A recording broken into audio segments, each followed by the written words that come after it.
Doctor instruction দিয়েছে যে না বুকের দুধই দিতে হবে। সেটা আসলে কিভাবে কাজ করে? বাচ্চার মা হয়তো বা ডেলিভারির সময় সে হয়তো বা মারা গেলেন, যিনি ডোনেট করেন তিনি আসলে দুধ মা হয়ে যান। এটা আমার সেলফ ফান্ডিংয়ে করা।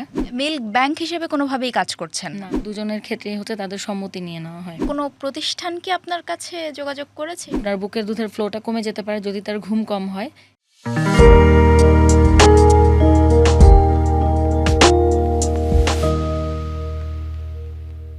অগাস্টের প্রথম সপ্তাহ ছিল বিশ্ব মাতৃদুগ্ধ পান সপ্তাহ। বিশেষজ্ঞ চিকিৎসকরা বলে থাকেন যে মায়ের দুধের আসলে বিকল্প নেই। শিশুর জন্মের পর মায়ের দুধটাই শিশুর জন্য বেস্ট খাদ্য বা ওর বেড়ে ওঠার জন্য প্রয়োজনীয় খাবার। কিন্তু অনেকের কিন্তু এই সুযোগটা সবসময় জুটে না। অনেক শিশুই জন্ম নেয় কিন্তু তাদের আসলে মায়ের দুধ খাওয়ার সুযোগটা জোটে না। কিন্তু তারা কি করবে? তাদের জন্য একটি সমাধান নিয়ে এসেছেন একজন নারী। ওনার নাম জান্নাতুল ফেরদৌসী। তিনি আজকে আছেন হার স্টোরি গেস্ট হিসেবে। চলুন তার কথা শুনবো, কিভাবে তিনি এই উদ্যোগটা নিলেন সেই কথাটাও জানবো। সবাইকে ওয়েলকাম জান্নাতুল ফেরদৌসী। কেমন আছেন? Thank you so much. আমি ভালো আছি, আপনি কেমন আছেন? খুব ভালো আছি। এবং আপনাকে দেখে আমার মনে হচ্ছে যে এত মিষ্টি একটা মানুষ, যে এত মানুষের আমার মনে হয় যে এত শিশুদের জন্য যেই কাজটা আপনি শুরু করেছেন, আমার মনে হয় যে এই যে আপনার মধ্যে যে সুইটনেসটা আছে এটা আপনি দুনিয়ায় ছড়িয়ে দিচ্ছেন। অনেক ধন্যবাদ। আসলে আমি নিজে যখন মা হয়েছি তখন আমি চিন্তা করেছি যে এরকম একটা প্ল্যাটফর্ম আসলে আমাদের দেশে আসলে খুবই প্রয়োজন। আমি অনেক সার্চ করলাম, তো দেখলাম যে এই ধরনের কোনো প্ল্যাটফর্ম নেই। এবং তখন আমার মাথায় আসে যে আসলে এটা নিয়ে যেহেতু কেউ কাজ করছে না, আমি নিজেই এটা শুরু করে দিই। এবং সেটা সমস্ত ইসলামী নিয়ম মেনটেন করে। মিল্ক শেয়ার নাম? হ্যাঁ, আমাদের প্ল্যাটফর্মের নাম হচ্ছে মিল্ক শেয়ার। এটা হচ্ছে ব্রেস্ট মিল্ক ডোনেশন এবং রিসিভিং ফ্যামিলির জন্য একটা কানেক্টিং প্ল্যাটফর্ম হিসেবে কাজ করে। এটা সরাসরি কোনো মিল্ক ব্যাংক না। এখানে ডোনার এবং রিসিভার নিজেরাই সরাসরি কমিউনিকেশন করতে পারে এবং এটা যে তাদের যে ডেটাগুলো আছে সেগুলো আমরা হচ্ছে সংরক্ষণ করি এবং সেটা লং টাইমের জন্য 20-30 বছর পরেও তারা কিন্তু সার্চ করে জানতে পারবে যে কে ডোনার ছিল এবং একজন ডোনারের কতজন চিলড্রেন। হ্যাঁ, সেটার ডিটেলস ইনফরমেশন তারা জানতে পারবে। তাছাড়া আমাদের ইয়ারলি ইনফরমেশনগুলো আপডেট হবে, এটা আমি চিন্তা করেছি। পাশাপাশি আমি আরেকটা বিষয় আমি সচেতন থাকবো, সেটা হচ্ছে আমি একটা গেট টুগেদার অ্যারেঞ্জমেন্ট করার চেষ্টা করব ভবিষ্যতে। যেমন এটা 5 বছর পর পর হতে পারে বা ইয়ারলি হতে পারে, এটা আমরা সিচুয়েশনের উপরে বেস করে আমরা সিদ্ধান্ত নিব। মূলত আপনারা কি করেন যখন একজন মানুষ, এটা তো একটা অ্যান্ড্রয়েড অ্যাপ, এটা কি অ্যাপল অ্যাপ, মানে অ্যাপল স্টোরে আছে, অ্যাপ স্টোরে আছে? আচ্ছা, এই মুহূর্তে যাদের হচ্ছে iOS আছে তারা হচ্ছে ওয়েবসাইট থেকে রেজিস্ট্রেশন করতে পারবে। কিন্তু আপনাদের ওয়েবসাইটও আছে? হ্যাঁ, কিন্তু যাদের হচ্ছে iOS নেই বা মানে যাদের অ্যান্ড্রয়েড ফোন নেই তাদেরকে তো ওয়েব থেকে করতে হচ্ছে, আর যাদের অ্যান্ড্রয়েড ফোন আছে তারা সরাসরি প্লে স্টোর থেকে ডাউনলোড করে নিতে পারছে। আমরা ইনশাল্লাহ নেক্সট মান্থে চিন্তা করছি iOS-এ যেন এটা অ্যাভেলেবেল করে দেওয়া যায়। বাহ। আচ্ছা, এই ডিজিটাল অ্যাপের মাধ্যমে যখন কোনো ডোনার চান যে সে তার এক্সেস মিল্কটাকে ডোনেট করবেন, বা যখন কোনো রিসিভার চান যে সে তার বাচ্চাকে মিল্ক নেবেন কোনো কারো কাছ থেকে, সেটা আসলে কিভাবে কাজ করে? মানে আচ্ছা, প্রথমে কারোর কি রেজিস্ট্রেশন করতে হয় বা কি করতে হয়? প্রথমে তাদেরকে হচ্ছে তাদের ফোন নাম্বার দিয়ে রেজিস্ট্রেশন করতে হবে অ্যাপ ডাউনলোড করার পর, এবং রেজিস্ট্রেশন করার পর তাকে সিস্টেম থেকেই তাকে কিছু প্রশ্ন জিজ্ঞেস করা হবে, যেমন তার ফ্যামিলি রাজি কিনা, হ্যাঁ, তারপর সে ইসলামিক বিষয়গুলো সম্পর্কে অ্যাওয়ার কিনা। যদি কোনো কিছু না বোঝে সেক্ষেত্রে আমাদের সাপোর্ট নাম্বার আছে, সেখানে কল করে তারা ডিটেলস জানতে পারে। আর তারা নিজেরা যদি কল নাও করে আমরাও জানিয়ে থাকি। এবং প্রোফাইল খোলা একেবারেই খুবই ইজি, মানে তারা এটা আমি একদম ইউজার ফ্রেন্ডলি রেখেছি। তো ফোন নাম্বার দিয়ে রেজিস্ট্রেশন করার পরে ওখানে এডিট প্রোফাইলে গিয়ে তাদেরকে হচ্ছে প্রয়োজনীয় ইনফরমেশনগুলো যদি সে প্রোভাইড করে তাহলে অটোমেটিক যিনি ডোনার, হ্যাঁ, তার নাম্বারটা সে দেখতে পাবে। হ্যাঁ, যদি ইনফরমেশনগুলো, এটা ডেটা সিকিউরিটির জন্য, ডোনারের সেফটির জন্য, কিন্তু ইনফরমেশন যদি ফিল আপ না করে প্রপারলি বা এনআইডি যদি অ্যাটাচ না করে সেক্ষেত্রে ডিলে হতে পারে। এবং সেক্ষেত্রে আমাদেরকে ফোন করলে আমরা ইনফরমেশনটি বলে দিই যে আপনি প্রয়োজনীয় ডেটা আপনি হচ্ছে অ্যাড করুন, আপনার প্রোফাইল আপডেট করুন, তাহলেই আপনি নাম্বারটি দেখতে পাবেন। ডোনারের সেফটি কিভাবে মেনটেন করেন? আচ্ছা, ডোনারের সেফটির ব্যাপারটা হচ্ছে এখানে আমি হানিবি আইওটি লিমিটেডের সার্ভারটা আমরা ব্যবহার করছি, মানে মিল্ক শেয়ার ইউজ করছে। তো তাদের প্রতি এই অনুষ্ঠানের মাধ্যমে আমি কৃতজ্ঞতা জানাতে চাই। তো তাদের যে ফাউন্ডার খন্দকার মজিবুল ইয়াসির, তো উনি আমাকে এই টেকনিক্যাল যে ডেটা সিকিউরিটি ব্যাপারটা আছে এবং প্লে স্টোরে পাবলিশ করার যে বিষয়টা আছে সেই বিষয়ে উনি আমাকে সহযোগিতা করছেন। মানে ওখানে কি যে কেউ ঢুকলে যে কারো এনআইডি কার্ড বা না, না, যে ব্যক্তিগত কেউ তথ্য ঢুকলে দেখতে দেখতে পারবে পারবেন? না। না, এই বিষয়ে একদম টোটালি আমি সেফটি এবং সিকিউরিটি মেইনটেইন করছি। তাকে হচ্ছে যে ইনফরমেশন প্রোভাইড করলে এগুলো হচ্ছে দেখা যাবে না, মানে পাবলিকলি এটা ভিজিবল না। হ্যাঁ, কোনো আইনগতভাবে বা গভর্নমেন্ট থেকে যদি এটা দেখতে না চায়, কোনো জরুরি কোনো বিষয় ছাড়া, সেক্ষেত্রে কেউ আসলে পাবলিকলি এটা দেখতে পারবে না। তবে সে ইনফরমেশন অ্যাটাচ করেছে কিনা, যেমন ধরুন যে একজন ডোনার তার হেলথ রিপোর্ট অ্যাটাচ করেছে কিনা, সেটা হচ্ছে সে দেখতে পারবে যে হ্যাঁ, ওনার হেলথ ইনফরমেশন ওকে আছে। একজন রিসিভার ফ্যামিলি থেকে যিনি প্রোফাইল ক্রিয়েট করবেন তিনি দেখতে পারবেন। ডোনার এবং রিসিভার ফ্যামিলি বোথ সাইডেই আমরা এই সিকিউরিটি মেনটেন করছি। আপনারা কিভাবে এনশিওর করেন যে এই বাচ্চাটার জন্য এই ডোনারকে দরকার? এটা কি আপনারা করে দেন নাকি হচ্ছে ওখানে চয়েস করার সুযোগ আছে যে? আচ্ছা, এটা দুটোই সিস্টেম আছে। একটা হচ্ছে যে ডোনার হচ্ছে আর্জেন্ট বেসিসে সে নিজেই প্রয়োজনীয় ইনফরমেশন যদি ফিল আপ করে, তাহলে সে একজন ডোনারকে সঙ্গে সঙ্গে সে কল দিতে পারে বা মেসেজের রিকোয়েস্ট দিতে পারে। তো সেক্ষেত্রে হচ্ছে নিয়ারেস্ট লোকেশন হতে হবে, লোকেশনটা কাছাকাছি হলে ভালো। আর দূরের লোকেশনের ক্ষেত্রেও হচ্ছে তারা রিসিভ করতে পারবে কোনো ডেলিভারি অ্যাপ ব্যবহার করে। এবং অবশ্যই একটা বিষয় এখানে মেনটেন করতে হবে যে তাদেরকে হচ্ছে কুলার ব্যাগ থাকতে হবে তাদের। যাদের কুলার ব্যাগ অনেকেরই আসলে থাকে, তো যাদের থাকে তাদের তো নিতে আসলে ক্যারি করতে সমস্যা হয় না। সেক্ষেত্রে যদি দূরত্বটা বেশিও হয়, আপনার মোটামুটি 6 ঘন্টা এটা মানে ভালো থাকে। হ্যাঁ, তো কুলার ব্যাগটা আসলে অনেকের থাকে না, যদি না থাকে সেক্ষেত্রে নিয়ারেস্ট লোকেশনগুলোকেই আসলে আগে দেখানো হয়। সেক্ষেত্রেও কিন্তু আপনার মানে মিলটা আইস দিয়ে আপনাকে মানে আপনার ক্যারি করতে হবে, যে রিসিভার ফ্যামিলি তাকে এটা এভাবে মেনটেন করতে হবে।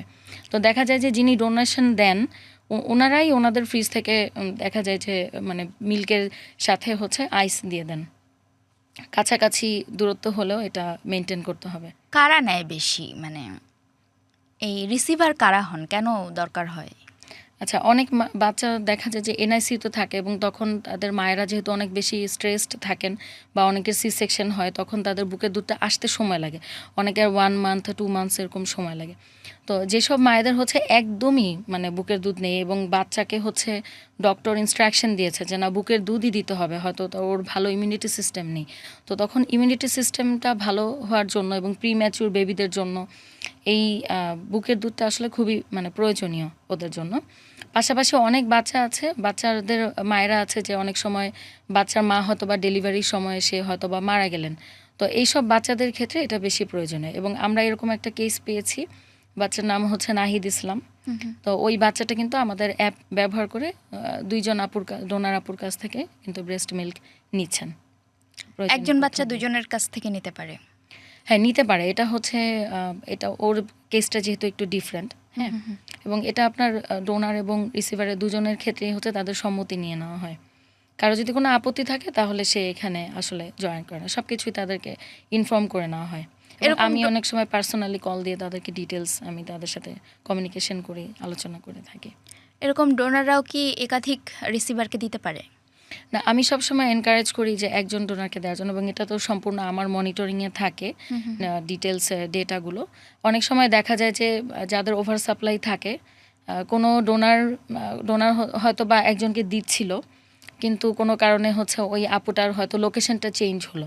হ্যাঁ, এবং তার হয়তো বা মানে ব্রেস্ট মিল্কের যে সমস্যাটা ছিল সেটা হয়তো বা তার আসা শুরু করলো, ভালো সাপ্লাই আসা শুরু করলো, তখন তার তো আর প্রয়োজন নেই, তখন সে আর নিচ্ছে না। হ্যাঁ, তো তখন এবং আমি এনকারেজ করি যে তারা যেন নিজেরা ফেসবুকে কানেক্টেড থাকে। তো তখন তারা যদি আমাকে ইনফর্ম করে তারা আমাকে যে আপু আমাদের এখন আর লাগবে না, এখন আপনি ওই আপুটাকে জানিয়ে দিন, বা আমিও ওই আপুকে জানিয়ে দিয়েছি, আপনাকেও জানালাম যে এখন আর আমার লাগছে না, আমি জবে জয়েন করব, তো আমি নতুন একটা লোকেশনে আমি চলে যাচ্ছি।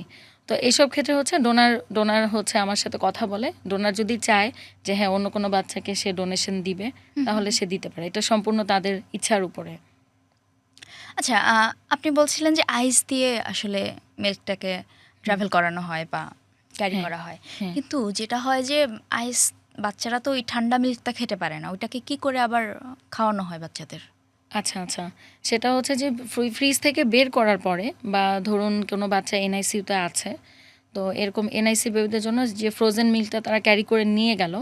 তো সেই মিল্কটাকে হচ্ছে প্রথমে একটা কুসুম গরম পানিতে একটা বড় পাত্রে ওই ব্যাগ সহ মানে স্টোরেজ ব্যাগ সহ এটাকে রাখতে হবে। তো দেখা যায় যে 10 থেকে 15 মিনিটের মধ্যে সাধারণত আপনার এটা নরমাল হয়ে যায়। নরমাল হয়ে যাওয়ার পরে তারপর হচ্ছে মিল্কটাকে কিন্তু সরাসরি টাচ করা যাবে না।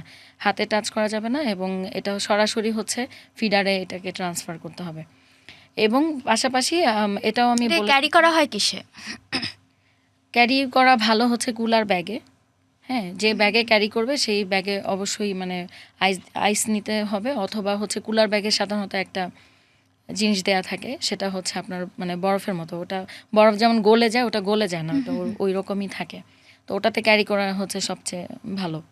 মানে আপনারা ক্যারি করেন কিসে, মানে আপনার যারা ডোনার আছে বা রিসিভার আছে তারা কিসে ক্যারি করে? আচ্ছা, রিসিভারদেরকে বলে দেওয়া হয় যে আপনারা কুলার ব্যাগ নিয়ে যাবেন। তো তারা কুলার ব্যাগ দিয়েই আসলে ক্যারি করে। কুলার ব্যাগ না থাকলে পারচেস করে নেয়।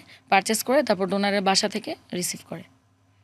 তো সাধারণত এভাবেই সবাই রিসিভ করছে। আবার কোনো কোনো ক্ষেত্রে এমনও হয় যে আমাদের যেহেতু নিজস্ব ডেলিভারি সিস্টেম নেই, তো ডেলিভারি আমাদের বাংলাদেশে যে অ্যাপগুলো আছে, তো সেই অ্যাপগুলো ব্যবহার করে অনেকে যদি তারা নিজেরা কালেক্ট করতে না পারে, সেক্ষেত্রে বিজি থাকে, সেক্ষেত্রে হচ্ছে ডোনার এই ব্যবস্থাটা করে দেন। উনি এমন একটা ব্যাগ দিয়ে দেন যেখানে আইস দিয়ে দেন সাথে, এবং ভালো করে সেটাকে প্যাক করে দেন যাতে করে হচ্ছে বরফটা ভালো করে আটকে থাকে ব্যাগের সাথে। তো তখন সেটা আপনার ডেলিভারি কোম্পানির যে ডেলিভারি ম্যান আসে তাদেরকে দিয়ে দিলে তারা হচ্ছে ক্যারি করে তারপর রিসিভার ফ্যামিলিকে প্রোভাইড করে। এখন এই সিস্টেমে হচ্ছে। কিন্তু অনেক সময় এরকম কি হয়েছে যে কখনো ক্যারি করতে গিয়ে কোনো একটা ড্যামেজ হয়েছে বা দুধটা খারাপ হয়ে গেছে, এরকম কি না, কখনো আমি হয়েছে? এখনো পর্যন্ত আসলে এরকম পাইনি। আমাদের এখানে বেশিরভাগই নিয়েছে হচ্ছে মোটামুটি নিয়ারেস্ট লোকেশনেই। খুব বেশি দূরত্বে আসলে ঢাকা লোকেশনে আমরা অনেক ডোনার পেয়েছি। তো যার কারণে হচ্ছে এই সমস্যাটা আসলে এখানে হয়নি। আর ঢাকার বাইরে যে আপুরা আছেন, এখানে হচ্ছে ঢাকার বাইরে অনেক আপুরা জয়েন করেছেন, ডোনার আছে, কিন্তু রিসিভার ফ্যামিলিটা আসলে সবসময় আমরা ম্যাচ করানোটা একটু ডিফিকাল্ট। আবার অনেকেরই কুলার ব্যাগ থাকে না। তো সেক্ষেত্রে আমি অপেক্ষা করতে বলি যে তার নিয়ারেস্ট লোকেশনে কাউকে পেলে আমি তাদেরকে ইনফর্ম করব, বা তারা নিজেরা আসলে লোকেশনটা অ্যাপ থেকে দেখতে পারে, তো তখন আমার সাথে যোগাযোগ করে। তার মানে আপনারা তো আসলে মিল্ক ব্যাংক হিসেবে কোনোভাবেই কাজ করছেন না, না, না, আমরা সরাসরি আপনারা কানেক্ট করিয়ে দিচ্ছেন একজনের সঙ্গে কানেক্টিং আরেকজনের। প্ল্যাটফর্ম হিসেবে আমরা কাজ করছি। আচ্ছা, এই কাজটার করার জন্য তো আসলে টেকনোলজিক্যালি অনেক সাউন্ড হতে হয়, মানে আপনি কি করেছেন, মানে আপনি? আচ্ছা, প্রফেশনালি আমি আসলে একজন ডিজিটাল প্রোডাক্ট ডিজাইনার হিসেবে আমি আগে জব করতাম। তো এখন আমি কারেন্টলি কোনো জবে নেই, যেহেতু মিল্ক শেয়ারের পিছনে অনেক বেশি সময় দিতে হচ্ছে। তো 3 বছর আগেই আমার প্ল্যান ছিল যে আমি মিল্ক শেয়ার নিয়ে কাজ করব। তো আমি জবটা ছেড়ে দেওয়ার পর থেকে আমি মিল্ক শেয়ার নিয়ে কাজ করছি। তো যেহেতু আমার প্রফেশনটাই আসলে এই রিলেটেড, এই জন্য আমার জন্য একটু ইজিয়ার হয়েছে এই ব্যাপারগুলোতে আর কি কাজ করার জন্য। অ্যাপটা তো আপনি তৈরি করেছেন। হ্যাঁ, আমি এখানে সাপোর্টিং টুল হিসেবে এআই টুল ইউজ করেছি, ক্লড এআই আমি ইউজ করেছি ফ্রন্ট এন্ডের জন্য। আর ব্যাক এন্ড সাপোর্ট আমি হানিবি আইটি লিমিটেড থেকে পেয়েছি, ডেটা সিকিউরিটির সেফটির ব্যাপারটা যেটা আপনাকে আমি অলরেডি মানে মেনশন করেছি। আপনি তো জব ছেড়ে দিয়েছেন, এখন এইটা মেইনটেনেন্সের জন্য তো একটা ফান্ড আছে বা কস্ট আছে, জি। সেটা কিভাবে মেনটেন হয়? আচ্ছা, এই মুহূর্তে এখনো পর্যন্ত যেহেতু এটা নন প্রফিট মানে ফ্রিতে সবাই ব্যবহার করতে পারছে, এটা আমার সেলফ ফান্ডিংয়ে করা।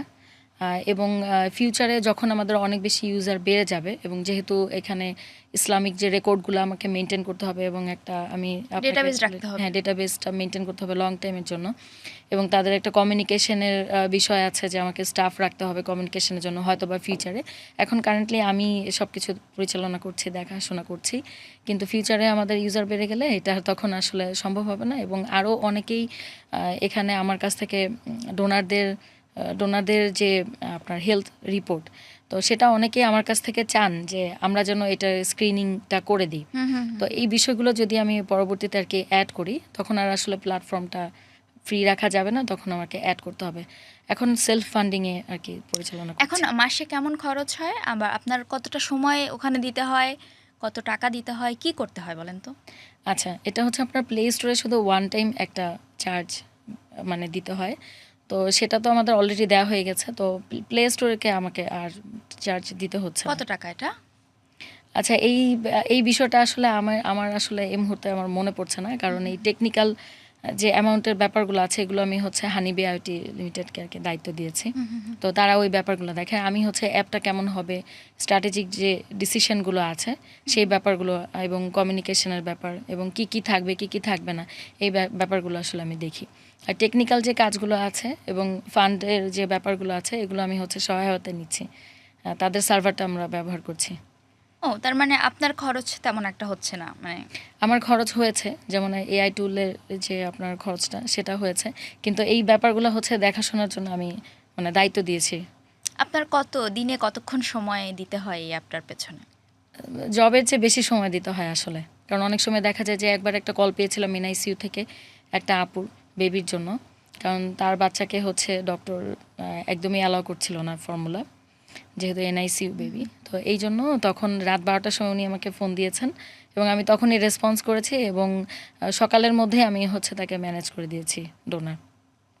আপনি এভাবে ব্যক্তি পর্যায়ে যোগাযোগ করিয়ে দিচ্ছেন, জি। কিন্তু যেটা হচ্ছে যে কোনো প্রতিষ্ঠান কি আপনার কাছে যোগাযোগ করেছে এই পর্যন্ত, বা কোনো প্রতিষ্ঠান কি আচ্ছা, কোনো হেল্প চেয়েছে আপনার কাছে? হ্যাঁ, একটা প্রতিষ্ঠান আমার সাথে জয়েন হতে চেয়েছে, তো আমি তাদেরকে প্রপোজাল দিতে বলেছি এবং আমি তাদেরকে জানিয়েছি যে আমি চিন্তা করে দেখব, তারপর তাদেরকে আমি কি চায় তারা? জানাবো। আমাকে আসলে প্রপোজাল সেন্ড করার কথা, এখনও প্রপোজাল আমি পাইনি। একটা ভাইয়া আমার সাথে কমিউনিকেশন করেছিলেন যে আমরা যদি এটাকে আরও এক্সপান্ড করতে চাই তাহলে যেন আমি তাদের সাথে যোগাযোগ করি। এরকম আরও অনেকের কাছ থেকে কল পেয়েছি, কিন্তু আমি আসলে আমার অ্যাপটা পুরোপুরি রেডি করে তারপর আমি তাদের সাথে কানেক্টেড হতে চাই। কি বাকি আছে পুরোপুরি রেডি করতে এখনো? আচ্ছা, এখানে মানে ইউজারদের তারা আসলে কি কি চাচ্ছেন, কি কি সুবিধা অ্যাড করলে হচ্ছে আমার ইউজারদের জন্য ভালো হবে, এই ব্যাপারগুলো নিয়ে আর কি আমি এখন বর্তমানে কাজ করছি। পাশাপাশি হচ্ছে আমি আরেকটা বিষয় ভবিষ্যতে অ্যাড করতে চাই, সেটা হচ্ছে হেলথ স্ক্রিনিং। যেমন এখন যেটা হয় যে একজন ডোনারের যে রিপোর্ট অলরেডি দেখা যায় যে ডেলিভারির আগে তারা যে টেস্টগুলো করে তারা সেগুলো আমি বলি যে অ্যাটাচ করতে। তো তাদের আমাদের কিছু স্বাস্থ্য সংক্রান্ত কিছু প্রশ্ন থাকে যে আপনার কি এই অসুখগুলো আছে নাকি নেই, তো এগুলো অ্যাপে তারা হচ্ছে এটা অ্যাড করে দেয় জিজ্ঞাসা করলে। আর হচ্ছে যদি কারো হচ্ছে এই রিপোর্টগুলো থাকে যে হ্যাঁ আমার এই অসুখগুলো নেই, তাহলে তারা সেখানে অ্যাটাচ করে দেয় বা আমাদের ভেরিফাই করার কোনো সিস্টেম আছে? ভেরিফিকেশন বলতে তাদেরকে আমি বলি যে তাদের ডক্টরকে দিয়ে চেক করিয়ে নিতে। হ্যাঁ, আর আমার ভবিষ্যতে ইচ্ছা আছে যেমন অনেক অর্গানাইজেশন আছে যারা এই টেস্টগুলো হোম স্যাম্পল কালেকশনের মাধ্যমে হচ্ছে করে থাকে। তো আমি হচ্ছে যারা রিসিভার ফ্যামিলি তাদেরকে আমি বলি এটা যে তারা যদি চায় হোম স্যাম্পল কালেকশনের মাধ্যমে তারা খরচ দিয়ে এই টেস্টটা চাইলে করিয়ে নিতে পারে। যেমন আমরা কেউ যদি ব্লাড চায়। দেওয়ার আগে, ব্লাড ডোনেট করার আগে কিন্তু আমাদের দেশে হ্যাঁ, গ্লোবালি আছে কিছু টেস্ট করে নেওয়া হয় যাতে হচ্ছে ডোনারের থেকে যেন কোনো কিছু ট্রান্সমিট না হয়। হ্যাঁ, তো সেই জন্য আমরা হচ্ছে হেলথ যেটা টেস্ট করা থাকে তাদের রিসেন্ট টেস্ট করা থাকে সেগুলো তো অ্যাটাচ করছে, সেগুলো ডক্টরকে দিয়ে চেক করাতে পারছে তারা নিজেরা। আর ভবিষ্যতে আমরা এরকম সিস্টেম করব ইনশাল্লাহ, যে অর্গানাইজেশনগুলো হোম স্যাম্পল কালেকশনের মাধ্যমে তারা হচ্ছে কালেক্ট করে মানে টেস্ট রিপোর্ট দিয়ে থাকে, তারা যদি আমাদের সাথে যুক্ত হন তাহলে হচ্ছে রিসিভার ফ্যামিলি আমরা পুরো দায়িত্বটা আমরা নিব, রিসিভার ফ্যামিলিকে পে করে ডোনারের এই টেস্টটা করিয়ে নিতে হবে রেগুলার ডোনারের ক্ষেত্রে। একটা ফ্যামিলির যখন একটা বেবি আছে যে হচ্ছে ফিট করানো যাচ্ছে না তাকে, সো ওই সময়টাতে আসলে তাদের চাহিদাটা কেমন থাকে, কি থাকে তাদের আর্জি কি থাকে? তারা বলে যে আমাদের বেবির জন্য তো হচ্ছে ব্রেস্ট মিল্ক দরকার, বা অনেক বেবিদের হচ্ছে বিলিরুবিনের ইস্যু থাকে, যেমন জন্ডিস থাকে। তো তখন বলা হয় যে ডক্টর তো এরকম প্রেসক্রাইব করেছে যে আমাদেরকে ফর্মুলা দেওয়া যাবে না, প্রথম কয়েক মাস অবশ্যই বুকের দুধ দিতে হবে। কিন্তু বাচ্চার মা হয়তো বা অনেক চেষ্টা করছে দেওয়ার জন্য, তো তখন আমি তাদেরকে হচ্ছে ডোনারের যখন কনফার্ম হয় যে কোন ডোনার আসলে নিয়মিত হচ্ছে বুকে দুধ দিবেন বা অনেকের কাছে স্টোর করা থাকে নিজের বাচ্চার জন্য, সেটাও তারা দিতে পারে। তো তখন হেলথ রিপোর্টগুলো তো আগেই হচ্ছে অ্যাটাচ করা থাকে, তো তখন আমি ডোনারের পারমিশন নিয়ে এগুলো হচ্ছে তাদেরকে শেয়ার করি, শুধু হেলথ রিপোর্টটা। তো শেয়ার করার পরে তারা তাদের ডক্টরকে দিয়ে চেক করাতে পারে, ডক্টর যদি অ্যালাউ করে যে হ্যাঁ এটা দেওয়া যাবে, তাহলে আমরা তাদের ডোনারকে মানে বলি যে তিনি যেন তাকে এটা দিয়ে দেন। তারা আসলে আর কি বিষয়ে জানতে চান, ডোনারের সম্পর্কে আর কি জানতে চান তারা? ডোনারের সম্পর্কে হেলথের ইস্যুটাই আসলে বেশিরভাগ ক্ষেত্রে জানতে চান। আর সমাজ বা সোসাইটি আর কিছু কি জানতে চান তারা? না, আর কোনো কিছু আসলে জানতে চান না। একজন ডোনার যখন ডোনেট করেন তিনি কি জানতে চান, তিনি কি আচ্ছা, ধরনের উনি সার্চ করেন বা প্রসেসটা জানতে চান এবং তার ইনফরমেশনগুলো সিকিউর থাকবে কিনা সেই বিষয়ে একটা প্রশ্ন আমরা পাই রেগুলার, যে আপু আমার ইনফরমেশনগুলো যে দিচ্ছি, আমার বাসার অ্যাড্রেস, তারপর আমার কতজন ছেলে মেয়ে সেগুলো যে দিচ্ছি, এগুলোর সিকিউরিটিটা ঠিক আছে কিনা। তো তখন আমরা এই ব্যাপারগুলোকে এনশিওর করছি, না এটা আমাদের কাছে থাকবে, আমরা এই ব্যাপারগুলো দেখছি।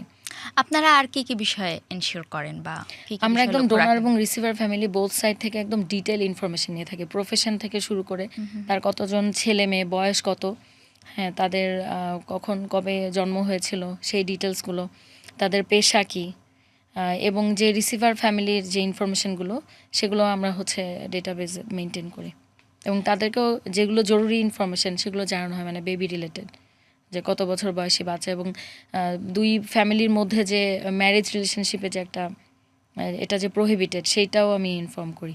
আর আমি আরেকটা বিষয় আমি চেষ্টা করি সেম জেন্ডারের মধ্যে ডোনেশনটা দেওয়ার জন্য, যেমন যে ডোনেশন দিবে তার বাচ্চাটা ছেলে বাচ্চা এবং তার হয়তো বা আর কোনো সন্তান নেই, এবং যে যে রিসিভ করবে তার বাচ্চাটাও ছেলে বাচ্চা।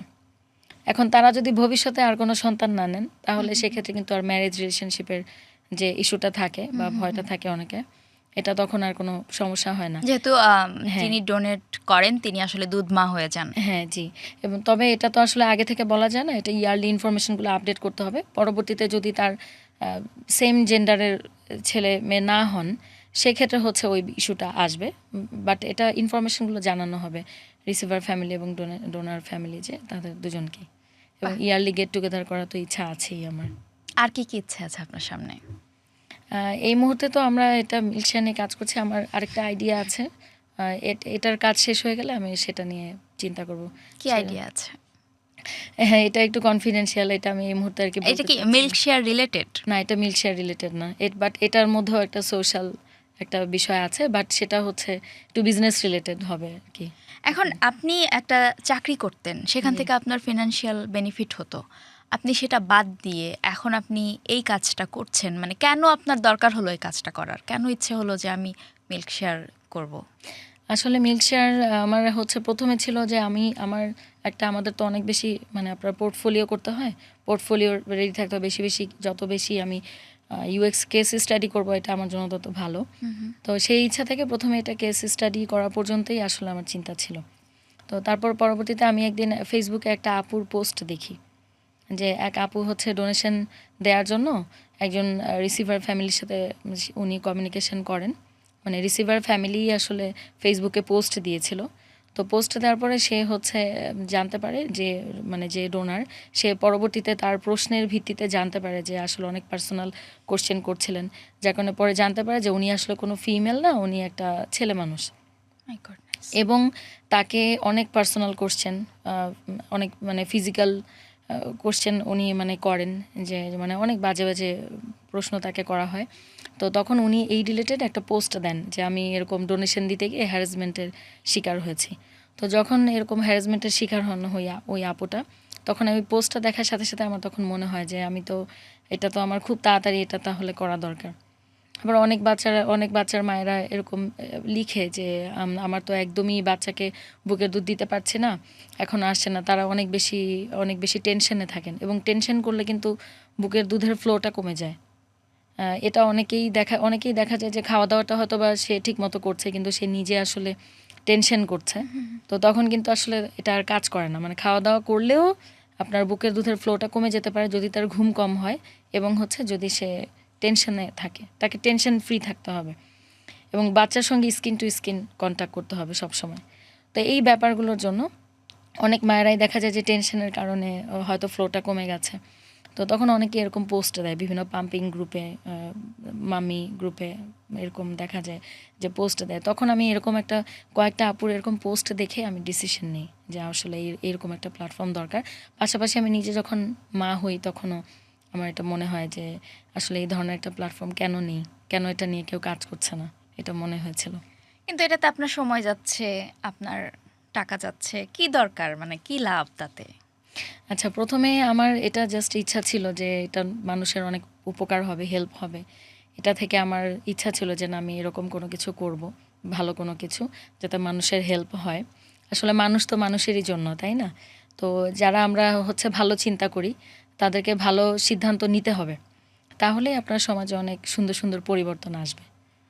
এবং অনেকেই আমাদের বাংলাদেশে অনেকেই আজকাল দেখা যাচ্ছে যে নৈতিক অবক্ষয়, সামাজিক অবক্ষয়। তো যারা আমরা এই বিষয়গুলো বুঝি তারা যদি আমরা এই বিষয়গুলোতে এগিয়ে না আসি বা এগুলো নিয়ে কাজ না করি, তাহলে আসলে কে করবে? হ্যাঁ, কাউকে না কাউকে কিন্তু আসলে একটা সময় ইনিশিয়েটিভ গিয়ে নিতে তো হবে। আপনি যেমন বলছিলেন যে আপনার পক্ষে একটা সময় গিয়ে চালানো সম্ভব হবে না, হ্যাঁ। তখন আপনি কি করবেন? আপনি কি ফান্ড রেজ করবেন না কি করবেন? আচ্ছা, ওই সময়ে হচ্ছে আমরা একটা প্ল্যাটফর্ম চার্জ আমরা অ্যাড করব, এরকম চিন্তা করেছি।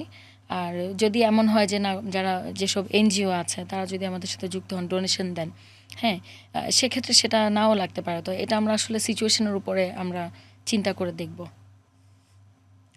আর আপনি আপনার বেবি কত বছর বলছিলেন? ৩ বছর, রাইট? এখন ৪ বছর হবে, সেপ্টেম্বরে ৪ বছর হবে আমার বেবি। আপনার বেবির কি এরকম কোনো প্রবলেম হয়েছিল যে ওর কারো কাছ থেকে নিতে হয়েছিল, হ্যাঁ, বা আপনি কি ডোনেট করেছেন কাউকে? আমি একবার ডোনেট করেছি, একবারই ওয়ান টাইম ডোনেশন ছিল এটা। স্টোরেজ ব্যাগ সহ আমি দিয়েছিলাম একটা আপুকে, এরকমই ফেসবুকে পোস্ট দেখে। তখন যেহেতু আমার প্ল্যাটফর্মটা ছিল না, আর আমি যখন একদম ইনিশিয়ালি আমি যখন মা হই তখন আমার বেবি হচ্ছে এনআইসিইউতে ছিল, এবং তখন হচ্ছে আমার সেম এরকম সমস্যা ছিল যে আমি দিতে পারছিলাম না ওকে, মানে খুবই লো সাপ্লাই ছিল আমার। কিন্তু পরবর্তীতে অনেক চেষ্টার পরে এক্সক্লুসিভভাবে আমি ওকে ফিড করাতে পেরেছি। বাহ, চমৎকার! আপনি সামনে আর কি করতে চান? আমরা মনে হয় একদম শেষ করতে পারি আজকের পডকাস্ট। আপনার সামনে কি পরিকল্পনা, এবং শেষ যদি দর্শকদের উদ্দেশ্যে কিছু বলার থাকে? আচ্ছা, আমার সামনে পরিকল্পনা হচ্ছে যে যত বেশি মায়েরা এটা ব্যবহার করবে, মানে দর্শকদের উদ্দেশ্যে বলতে চাই যে যাদের ওভার সাপ্লাই আছে, যেসব আপুদের বুকের দুধের চাহিদা, বাচ্চাকে খাওয়ানোর পর এক্সট্রা যে মিল্কটা তারা ফেলে দেন, তা আপনারা সেটা ওয়েস্ট না করে তারা অন্য কোনো বাচ্চাকে ডোনেট করুন, এটাই দর্শকদের উদ্দেশ্যে বলতে চাই। Thank you so much. অনেক বেশি ভালো থ্যাংক ইউ থাকুন। আপনাকেও। জি, আপনিও ভালো থাকবেন। দেখছিলেন হার স্টোরি, সঙ্গে ছিলাম আমি রুকাইয়া জহির, এবং আমার সঙ্গে ছিলেন জান্নাতুল ফেরদৌসী, যিনি মিল্ক শেয়ার প্রতিষ্ঠানের প্রতিষ্ঠাতা। সবাই ভালো থাকুন, সুস্থ থাকুন। দেখা হবে নতুন কোনো পর্বে, নতুন কোনো অতিথি নিয়ে। সেই অবধি সবাই ফলো করুন আলাপের সোশ্যাল মিডিয়া হ্যান্ডেলগুলো।